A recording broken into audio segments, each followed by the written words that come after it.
Hello and welcome you all. मेरा नाम है शांतनु शुक्ला और इस वीडियो में हम सीखने जा रहे हैं कुछ कंप्यूटर के जो टिपिकल टर्म्स होते हैं जो जिनको हम कंप्यूटर एब्रीविएशंस कहते हैं। ठीक है, उनके फुल फॉर्म्स क्या है। देखो, ये हर पेपर में आपके आते रहते हैं। इवन आपके ग्रेजुएशन के अलग अलग सब्जेक्ट से लेकर के पीएचडी के एंट्रेंस तक में आते रहते हैं। आई होप कुछ आप लोगों को पता होंगे, जो नहीं पता होंगे वो इस वीडियो से आपको क्लियर हो जाएंगे। ठीक है, तो पहले समझ लेते हैं कि कंप्यूटर एब्रीविएशन होता क्या है। जैसा मैं हमेशा कहता हूं कि पहले कोई भी चीज पढ़ने से पहले समझ लो जरूरत क्या है और क्यों पढ़ूं, रीजन बता दो तो मैं अपना टाइम वेस्ट करूं। ठीक है, तो सिंपल समझो क्या होता है कि आजकल के टाइम पे क्या होता है, कई चीजों के शॉर्टकट हम लोग कर लेते हैं। ठीक है, बिकॉज जो फुल फॉर्म होता है उस चीज का वो काफी लेंदी होता है, तो हम लोग क्या करते हैं उन ग्रुप ऑफ लेटर्स में कन्वर्ट कर देते हैं उसको, मतलब कुछ पर्टिकुलर लेटर्स में कन्वर्ट कर देते हैं। ठीक है, ग्रुप ऑफ लेटर बना सकते हैं। तो अब वो ग्रुप ऑफ लेटर कैसे होंगे, वो होंगे words which are taken from the full version of the word of phrase. जो कि वर्ड हम लेंगे वो full version of the words, उन सारे वर्ड्स के फुल वर्जन का एक छोटा छोटा फ्रेज होगा। जैसे सीपीयू का फुल फॉर्म होता है सेंट्रल प्रोसेसिंग यूनिट। ठीक है, तो सेंट्रल प्रोसेसिंग यूनिट, तो अब क्या है, सेंट्रल का हमने सी उठा लिया, प्रोसेसिंग का पी उठा लिया, यूनिट का यू उठा लिया। ठीक है, और बन गया क्या, सीपीयू। और सीपीयू को हम इजीली पहचान लेते हैं। ठीक है, सेम चीज है जीपीयू जो अपना होता है आपका ग्लोबल प्रोसेसिंग यूनिट, और कुछ जगह पे आप लोग इसको ग्राफिकल प्रोसेसिंग यूनिट भी बोल सकते हो। ठीक है, यूपीएस हो गया, अनसब्सक्रिप्टेड पावर सप्लाई। ठीक है, तो अलग अलग जो होते हैं इनके कुछ फुल फॉर्म होते हैं, और क्या है कई बार ये पेपर में आपके आते भी हैं। ठीक है, तो चलिए शुरू करते हैं। कुछ जो बेसिक टर्म्स है जो आते रहते हैं आजकल, कुछ होना हो आपने ये एआई वर्ड जरूर सुना होगा, जिसका सिंपल मतलब होता है आर्टिफिशियल इंटेलिजेंस।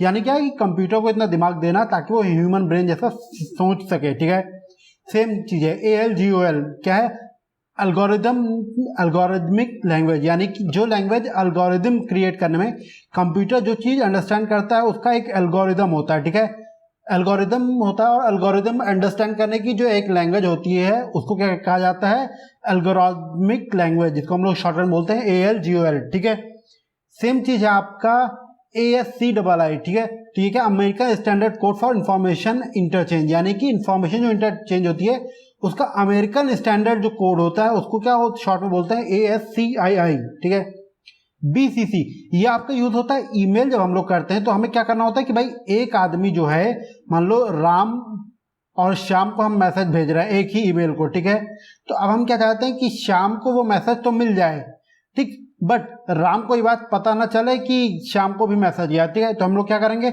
हम वहां पे उसको BCC में रख देंगे। ठीक, ब्लाइंड कार्बन कॉपी, यानी कि दूसरे से, मतलब शाम को तो दिखता रहेगा राम को मैसेज ये गया, पर राम को नहीं दिखेगा शाम को भी गया है मैसेज। ठीक, सेम चीज है बाइनरी, यानी कि बाइनरी ऑटोमेटिक कंप्यूटर, यानी कि बाइनरी नंबर्स क्या होते हैं, 1 और 0। ठीक है, तो क्या होता है बाइनरी कंप्यूटर, ऑटोमेटिक कंप्यूटर, यानी कि जो कंप्यूटर आपके बेसिकली 1 और 0 नंबर्स पे चल रहे हो, that is called binary automatic computer. ठीक है, अब बायोस क्या होता है, जब आप कंप्यूटर कई बार ओपन करते हो, जब कंप्यूटर आपका टाइम आ जाता है कि आपका सॉफ्टवेयर अपडेट करने का, या सपोज करो कंप्यूटर ठीक से वर्क नहीं कर रहा है, तो कहते हैं ना बायोस अपडेट कर लो, that is called basic input output system.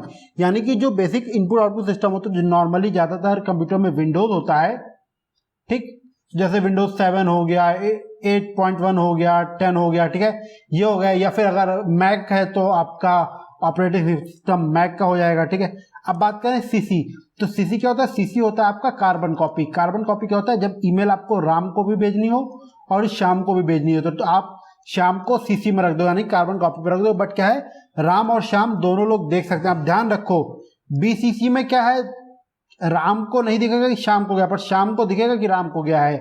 But अगर हम यहाँ पे सीसी की बात करें तो दोनों लोग देख सकते हैं एक दूसरे को मैसेज गया हुआ। ठीक, अब CD रोम देखो, जो हम लोग पहले CD आती थी, जो हम लोग नॉर्मली बोलते थे CD, उनका एक्चुअली फुल फॉर्म जो होता है वो CD रोम होता है। ठीक है, और वो क्या होता है, CD रोम क्या होती है, कॉम्पैक्ट डिस्क। अगर आप सिर्फ CD बोलोगे तो उसका फुल फॉर्म हो जाएगा कॉम्पैक्ट डिस्क, पर अगर CD रोम लगाए तो उसका मतलब होता है compact disc read only memory, यानी कि इसमें आप दोबारा नहीं लिख सकते हो। इस CD में सिर्फ एक बार आप कोई चीज राइट कर सकते हो, उसको ओवर राइटिंग नहीं कर सकते। जो एक बार लिख गया वो हमेशा बना रहेगा। ठीक, आगे देखते हैं DBMS, डाटाबेस मैनेजमेंट सिस्टम। देखो एचआर में इसका सबसे ज्यादा यूज होता है। जैसे जो कंपनी की किसी भी कंपनी की एचआर टीम होती है, उस टीम को क्या करना होता है, उस टीम को करना होता है सारे अपने एम्प्लॉयज का रिक्रूटमेंट से लेकर के उनकी सैलरी मैनेजमेंट करना पड़ता है, ठीक है। तो और उन सारे एम्प्लॉयज का डेट ऑफ बर्थ हो गया, बर्थडे के लिए सारा डाटा सेट करना, किस एम्प्लॉय को कहाँ पे यूज कर रहे हैं, तो ये सब कहाँ पे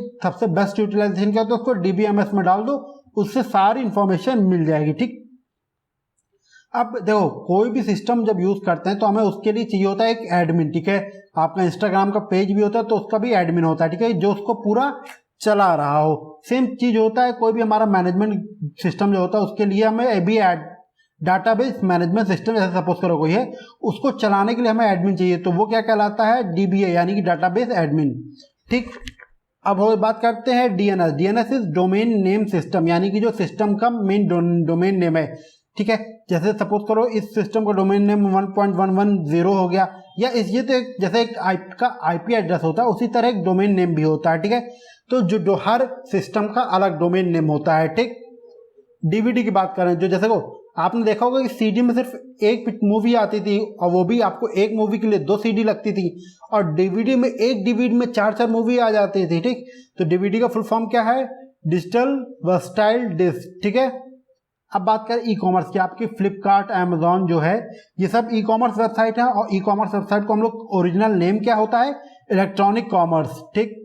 ईपीरोम यानी कि erasable programmable read only memory, मतलब क्या है कि जो भी देखो सपोज करो सीडी की हम बात करें यहाँ पे कॉम्पैक्ट डिस्क की, तो देखो कॉम्पैक्ट डिस्क क्या होता है कि एक बार लिख दिया तो अब दोबारा कुछ नहीं लिखा जा सकता, ठीक है। बट यहाँ पे क्या है, यहाँ पे जो डिस्क होगी या जो आपका पेन ड्राइव होगा वहां पे आप एक बार लिख दिया तो डाटा सिर्फ इरेज करा जा सकता है, जब तक बिना इरेज करे सिर्फ आप उसको रीड कर सकते हो। अगर एक बार इरेज कर दिया तो डाटा पूरी तरह गायब हो जाएगा, बट उसमें आप ओवर राइटिंग नहीं कर सकते हैं, ठीक।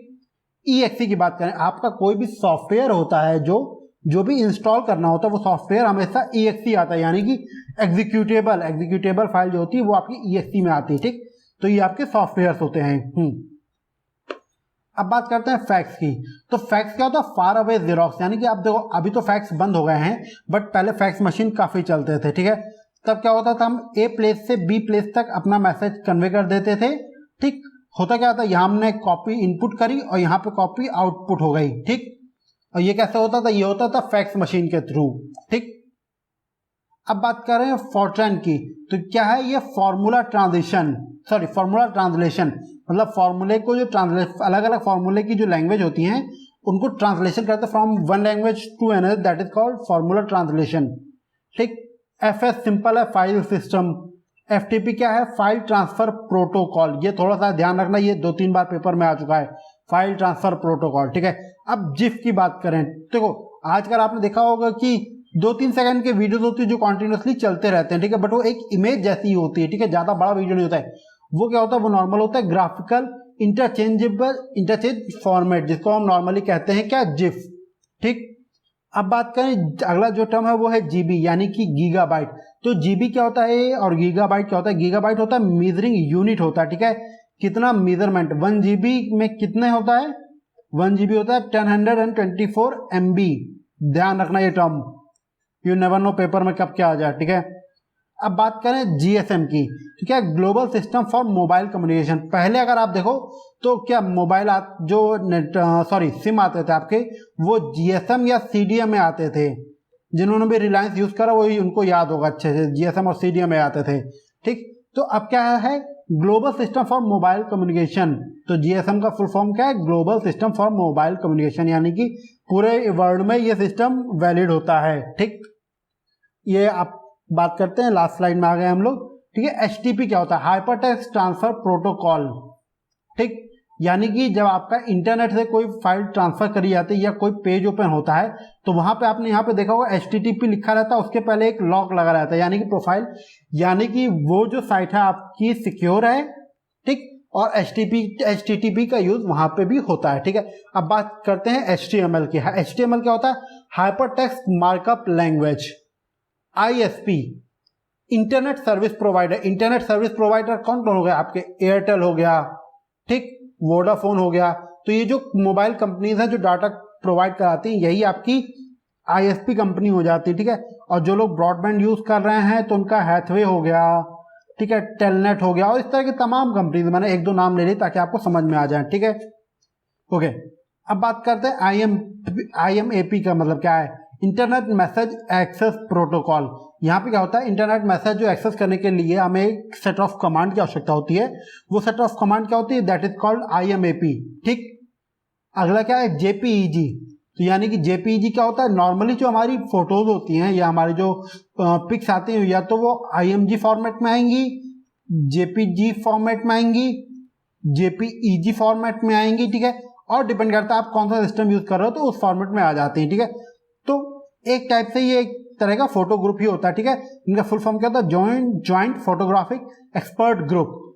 अब बात करें KB की, ध्यान रखना हमने पहले बात करी थी GB की, अब बात कर रहे हैं KB की, ठीक है। KB का फुल फॉर्म होता है किलोबाइट, और क्या होता है, 1 kilobyte, sorry 1024 KB is equal to 1 MB, ठीक है। यानी कि 1024 किलोबाइट जब होंगी तो उन 1024 किलोबाइट को मिलाकर क्या बनेगी, 1 मेगाबाइट बनेगी, ठीक है। अब बात करें LED की, तो that is called light emitting diode. जो भी साइंस साइड से आपने ये LED पढ़ा होगा और अभी कंप्यूटर यूज कर रहे हो तो LED स्क्रीन आती है आपकी, और अगर मोबाइल यूज कर रहे हो तो उसमें भी LED स्क्रीन का यूज होता है, ठीक है। तो आई गेस यहाँ तक आपको सब कुछ क्लियर हो गया होगा। इस वीडियो को इतना ही रखते हैं, ठीक है। मिलते हैं आपसे अगले वीडियो में, तब तक के लिए all the best for your examination. कोई डाउट हो कमेंट सेक्शन में कमेंट करना, ठीक है। मिलते हैं अगले वीडियो में।